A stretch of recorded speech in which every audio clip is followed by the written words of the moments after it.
Sir, आमच्या आदरणीय सुषमाताई, आदरणीय गुणेश्वर भाऊ, ग्रामीणचे अध्यक्ष, शहरचे अध्यक्ष आणि सर्व इथे उपस्थित असलेले ओबीसीचे तोलामोलाचे सर्व सन्माननीय कार्यकर्ते मंडळी, मागच्या वर्षी सुद्धा आपण सगळे अधिवेशनाला गेलो. मला वाटतं इथे बसलेले बरेच जण आपण अधिवेशनाला तिरुपतीला गेलो आणि यावर्षी सुद्धा मोठ्या संख्येने आपल्याला जायचं आहे.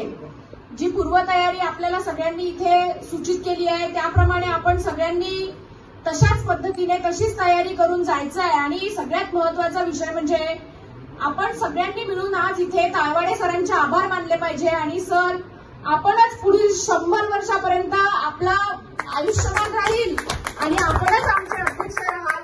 कारण खरोखर ज्या व्यक्तीला अगदी म्हणजे कुठं काही करण्याची गरज नाही, म्हातारपणात त्यांच्या या वयाच्या हिशोबाने आज जर ते घराच्या बाहेर न निघता जरी राहतो म्हटलं तर ते अतिशय आनंदाने आणि सुव्यवस्थेत जगू शकतात.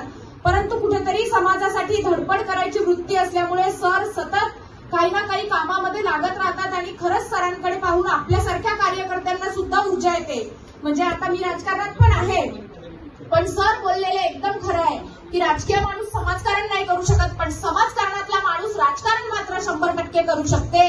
याचा मला स्वतःच वैयक्तिक चांगला अनुभव आहे की समाजकारणातला माणूस राजकारणात नेहमी सक्सेसफुल असतो. आणि या अनुषंगाने आज इथे जी मीटिंग आयोजित करण्यात आलेली आहे, इथे सगळेजण उपस्थित झाले, सगळ्यांचं ऐकून घेतलं आणि या सूचना घेऊन आपण 9व्या अधिवेशनाला चांगल्या पद्धतीने सक्सेसफुल करावं अशी सगळ्यांना विनंती करते आणि सगळ्यांचे आभार मानते आणि थांबते. धन्यवाद.